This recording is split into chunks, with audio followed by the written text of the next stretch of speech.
Like everybody else, I really love all the colourful, pretty supplies that we can get these days for arts and crafts. However, the questions that I get asked the most about are the things that I use every single day, what we might call the basics. So that is what I'm going to concentrate on today.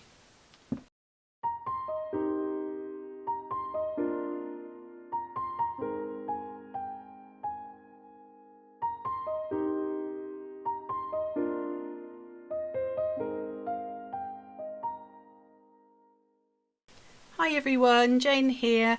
Thank you for watching my video today. If you are new to my channel, welcome, and if you are a returning watcher, then welcome back. I hope you enjoy. Now before I start this video properly, I just want to make a quick disclaimer that this video is about the items that I personally use on a regular basis. Maybe not 100% of the time, but you know, a very vast majority of the time. So I am not saying that these are the be all and end all. I'm not saying that everybody has to have these supplies. I'm making this video to show you what I use, and if that is helpful to you, then that's fantastic. But of course, you need to choose the items that suit you, that suit your way of crafting, that suit what you want to do. So I'm just putting that out there as the first thing to have in your mind as you watch my choice of products. So I am going to divide this up into 5 sections, and I'm going to look at the 5 top things that I like to use.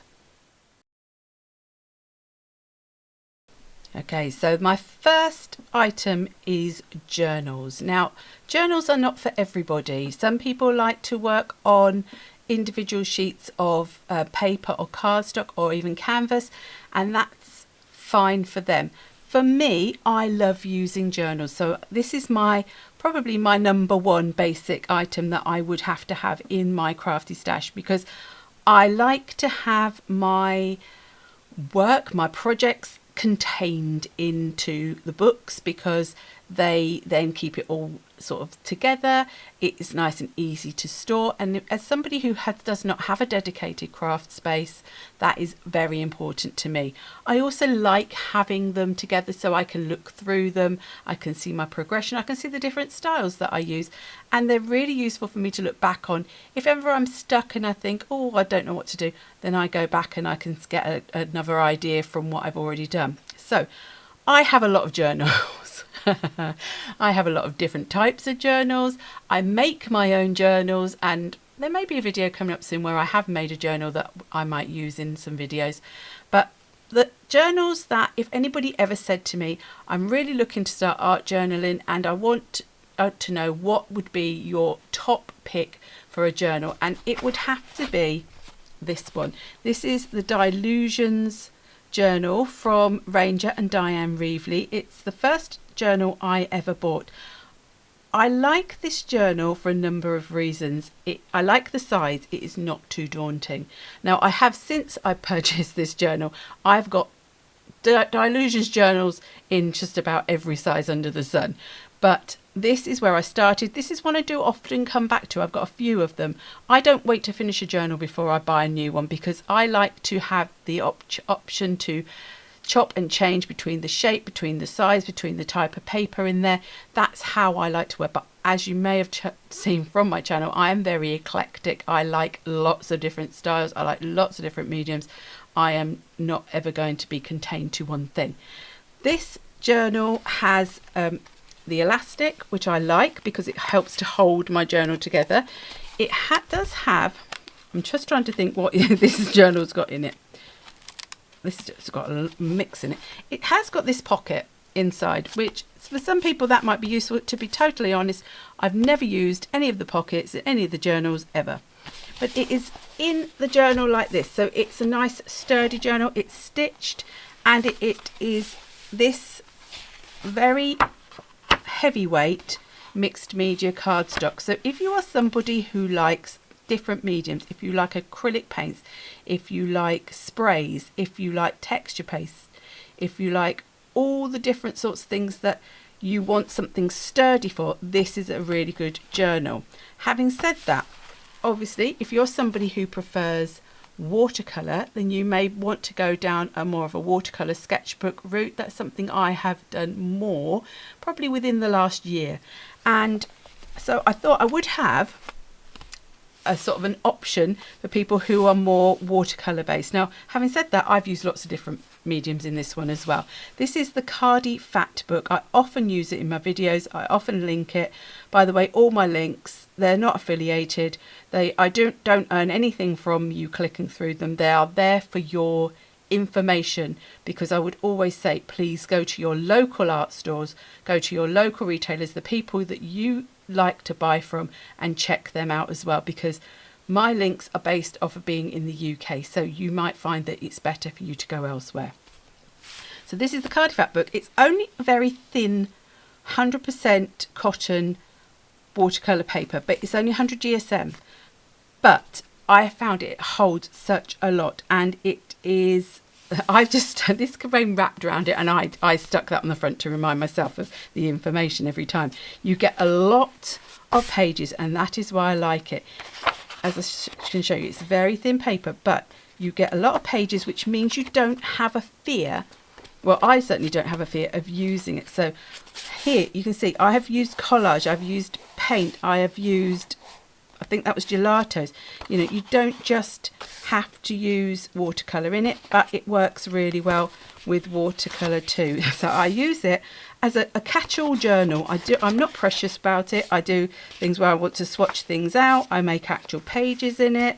I've used it as well for things like if I want to practice, let me just find one. If I want to practice drawings, I do very abstract things with lots of mediums. Here, if I just want to have a play around and do some drawing and some colouring and just want to have a play, I find it ideal for that as well. This one again, something I just drew out myself. So I find it really handy for everything, and I've not worried a bit of being scrappy. It's meant to be scrappy, so that would be my pick for if you want something that is low pressure, that you just could feel that you would use it and you wouldn't worry about it. I don't want anybody ever to feel that they have to keep things for best, or it's too precious for me to use.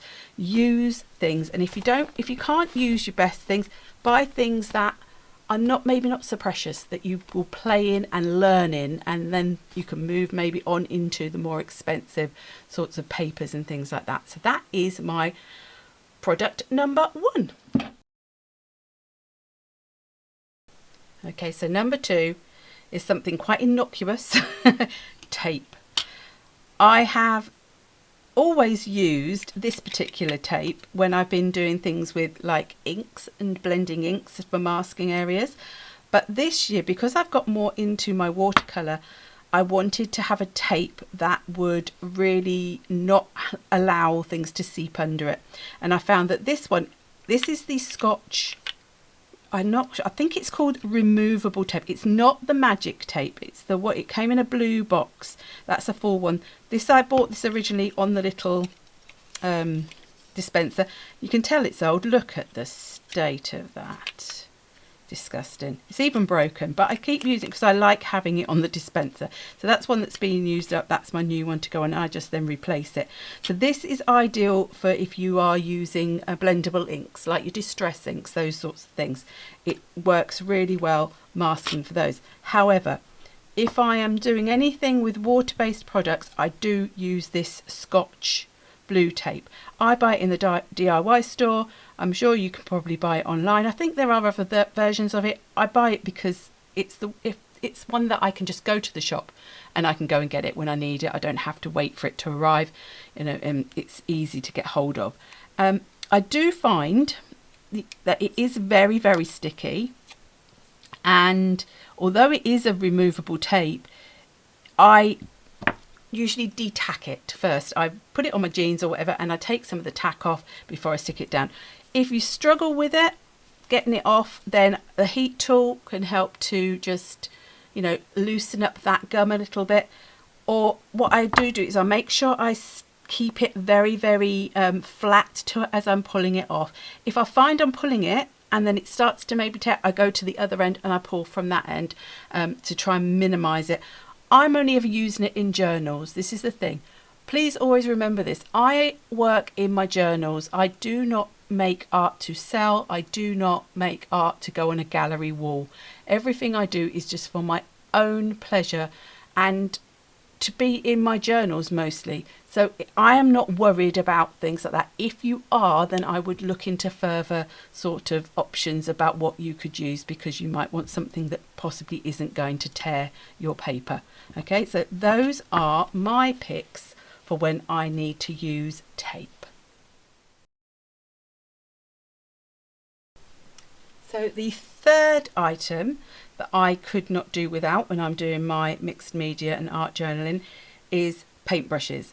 Now, I use a lot of coloured mediums, I use a lot of paint, but I sort of have it into three categories really for my brushes, and you will see a big difference between the state of my different brushes. Now, the first ones I started with are these sorts of brushes, because these are the ones I use for acrylic paints. Now, they are a mess. I'm not going to deny it. I'm not going to apologize for it, because I paid for them. So, you know, there you go. But I have had these for years. I'm not, I did a lot of I've done a lot of more 3D mixed media where I've used lots of pastes and rusting techniques and things like that. So I never wanted to have really expensive brushes for that, because they were going to get ruined. But to be fair, I keep them because often when I'm doing things with acrylic paints, I want to have a little bit of texture. So my acrylic paintbrushes are all flat ones. That's the type I like to use. So those are what I use if I'm just applying acrylic paint either in a journal or in a mixed media piece outside of a journal. Then the second ones I have are these. Now, I love when I am doing stenciling with paint to use these types of brushes. These are the stipply type brushes. Now, I don't think I'm a very brand loyal kind of person. I just go with what works for me. So I have got, these ones are Pro Art, which I bought in a local shop. This one is Royal and Langnickle, I do believe, and these ones are Finnabair Prima brushes. So, you know, I have what suits me. And again, they might look a bit tatty, they might look a bit well worn, but I've had them a long time. They have lasted me. So, you know, if you don't abuse your things, obviously, but you know, you can be a little bit, don't be precious is what I think I'm trying to say. If you want to be precious, then be precious. Don't like telling people what to do, but if you're worried about it, you know, then obviously keep things that you want to use and make sure you look after them better than me. However, I do have an exception to my rule, and that is my watercolour brushes. Now, because I've only got into watercolour in the previous year, I am super careful with looking after my watercolour brushes. Now, these are currently my very favouriteest watercolour brushes. I got these for Christmas. My daughter bought me this set, which I had asked for, and these are the Princeton Neptune. I don't know whether I would have bought them myself if I would, you know, was getting them, choosing some brushes. I would if I had the, you know, could afford them, but because they were a gift, I like to try and choose things that I perhaps wouldn't buy for myself. So I love this set because I love the shape of the oval wash. I love this big flat one, and these two are ideal sizes for me. But I do have a range of other brushes. But what I do make sure I do is that when I use my watercolour brushes, I clean them properly. I have a little, I have these. I don't really use them. I just like them. They look pretty, the little brush holders. But I have a little dish, and then once I dry off what's on the ferrule, and I lay my brush across like that until it is dry, and then it goes back into my standy up pot, which actually matches this little dish. But I do make sure that I look after my watercolour brushes. As you can see, they are very privileged and spoilt compared to my poor acrylic brushes, but I do want to make sure that these do like keep their shape. That's mostly why, because I do also, whilst they're wet, sort of form them back into a point, whatever point they've got, and then just to make sure then I leave them to dry, so they dry with their points back in place, and hopefully that will make them last an awful long time. So that is my pick for my number 3. Okay, so number 4 was a bit more of a trickier one. I've sort of lumped a few things together. I hope you'll forgive me in how I've decided to group them. This is tools. I was going to do one just on scissors, but I thought it's a bit, you know, of a narrow sort of area to be looking at. So tools that I use on a very, very regular basis, as in probably every single time I craft. Now, I thought I'd talk about scissors because I do get asked about scissors quite a lot. I use these Tim Holtz Tonic scissors. The reason I use these is because I like the serrated blade. Now, they have got a serrated blade. Now, if you don't like that little bit of serration when you're cutting things out, then you may prefer to use something with a smooth blade for that sort of look. Now, they come in 3 sizes. I've got all 3. So we've got 5-inch, 7-inch and 9-inch. The ones I use the most are the 5-inch. I like to use small scissors when I'm doing fussy cutting. But if I am cutting out longer strips or sentiments, things like that, I do go for the really long ones. To be honest, the ones I use the very least are the medium-sized ones. But, you know, it's horses for courses, because I know some people like to fussy cut with big scissors, some people like to cut with small scissors. So if I was to only have 2, I would go for those 2. Those would be the 2 that I would keep. If I had to only have 1, I would have that one, because that's what I use the most. But, you know, it's whatever is within your budget and whether you like that type of scissors. They are really, I find them really comfy. And what I also like is I do like the little scissor cover. Unfortunately, I do spend a lot of time emptying my bin because I have accidentally thrown that away with all the rubbish that's on my table. So what I do try to pop it in a dish, but, you know, I have a habit of just throwing it to the side, and then we empty them. Oh, you know. The other tool I use a lot, you can tell this is a nicely used one. I think I got this from Creative Expressions, but I'm not sure, is a pokey tool. Now, this is a bog standard. I think it was about £2. It was a really cheap pokey tool. I do actually have also, you can tell I use it a lot. Look at the state. But I do have this retractable one, so if you're a bit wary of having a pokey tool that is constantly out, I stand it face down in my sort of storage at the side of me. Oh, I do like that noise though. But if you want to have a retractable one, this is a Tonic one. Again, it's Tim Holtz. This, you can tell it's the old one as well, because his colours were always with Tonic the like the burgundy colour, and now they're all black. So, but I don't see the point in buying a new pokey tool just because they changed the colour of the cover. But so I've just kept my one. If this ever broke or it was no longer any good, I would get the new one and I'd get it in the black. But this one actually is, you know, was a much cheaper, and it does the job. I use it to pick things up. I use it to clear out my glue quite often. Do I have another poke? Oh, I do have this one. I have a lot of various poking tools that sit in my little storage unit to the side of me, so they're very handy. And I have to say, this I wasn't going to include this, and then I thought, this is actually the tool I probably use more than any other. I have got through so many of these tools that you wouldn't bear, it doesn't bear thinking about. But it is a heat tool. Now, I like ones that have 2 speeds. This one is the Wow one. I've had a few Wow ones. I've also had the Woodware one a couple of times, but I found the switch sometimes went a bit funny on that one. I have got a Ranger one, a Ranger hairdryer type one, which is better for drying inks and things. This is a directional one, but I use this for drying things as well, because it's got a lower setting and a higher setting. You can put it on the lower setting and dry things. To be honest, I usually dry everything on the higher setting because I'm very impatient, and I know you should leave mediums to dry on their own, but I have got one working space, and if things are just sitting here because I've got nowhere else to really put them, I cannot be doing anything else. So I do often need to just get it dry.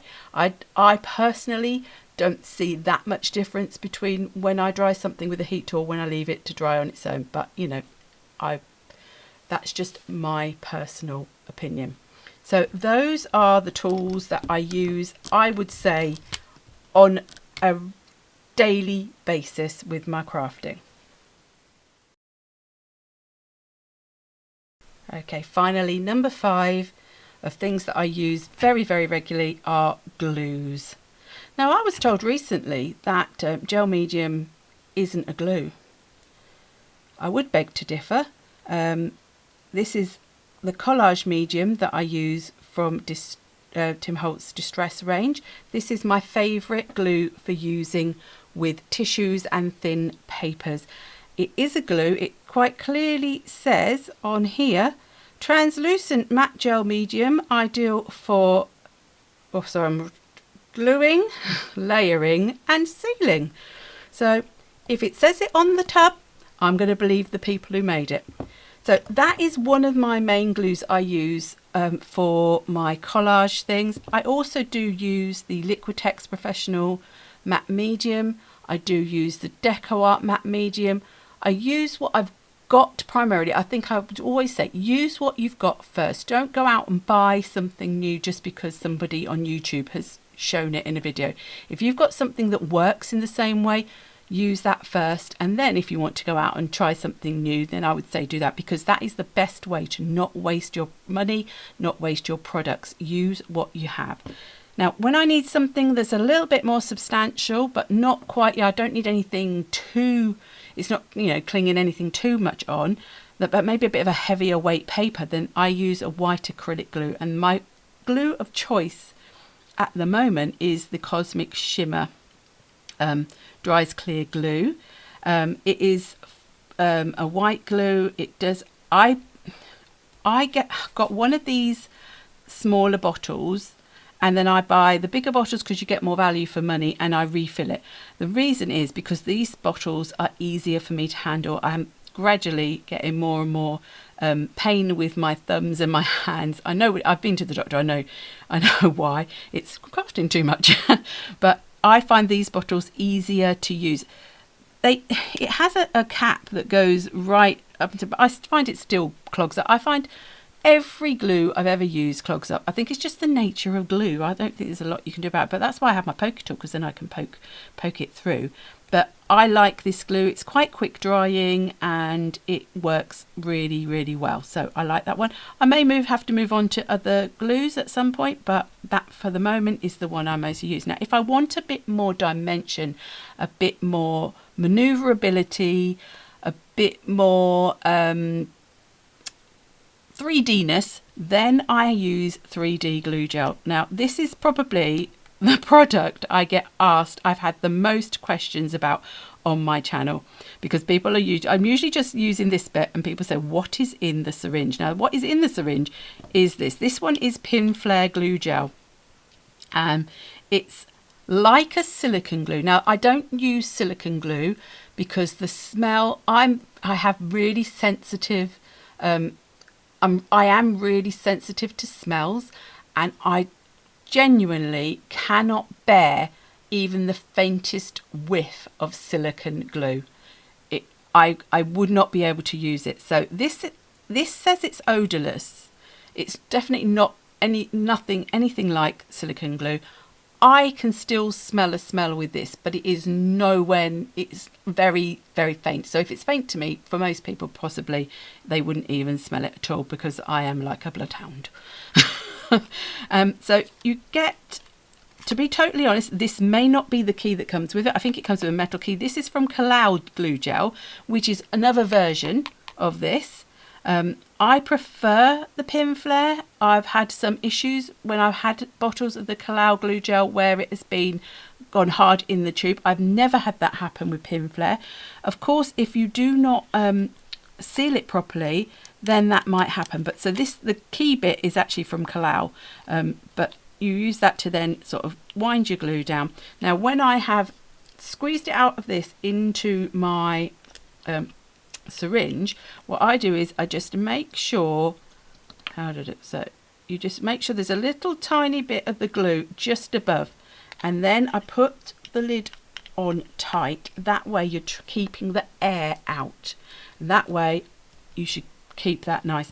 Obviously, as with all glues, all mediums, if you undo them and then you leave them for 5 years, probably by the time you come back to them, they are going to be no good, because they are, once air starts to get into things, you know, it dries them out. And once you've got an acrylic product that's done that, there's no coming back from that. It's not like a watercolour. But I put them in the syringes. Again, I've got a feel, no, I think this is actually the Pinflair syringe, I'm not sure. You get another little thing. Now, I find that every time I do this, this little bit in the top here does go hard. But what you can do is, again, see why I keep my poker tool on hand, is you can just go in. I won't be able to do it now. I can normally do it every time.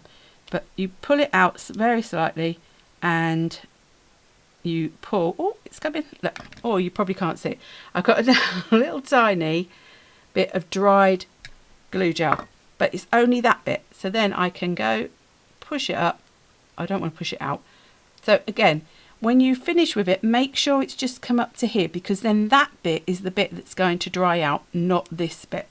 And when you want to clean these out, you just take your syringe part out, you let it air dry, all that, anything that's left inside will go hard, and you can very satisfyingly get something like this and pull it out and get rid of it, and you have a nice clean syringe. So those are my 3 types of glue that I use the most. That's not saying that's all I use. I probably do use other things, but these are the ones that I would say 99% of the time, these are the ones I am going to reach for. So those are my 5 top must-haves supplies for mixed media. So I hope that was useful. Let me know in the comments if there's something that you really could not live without when you're crafting. It would be really interesting to see what other people really like to use. So if you've enjoyed this video, do please give it a thumbs up, and if you haven't subscribed, if you could pop onto this subscribe button. That didn't make any sense, did it? But you know what I mean. And I will see you next time. Thank you very much. Bye.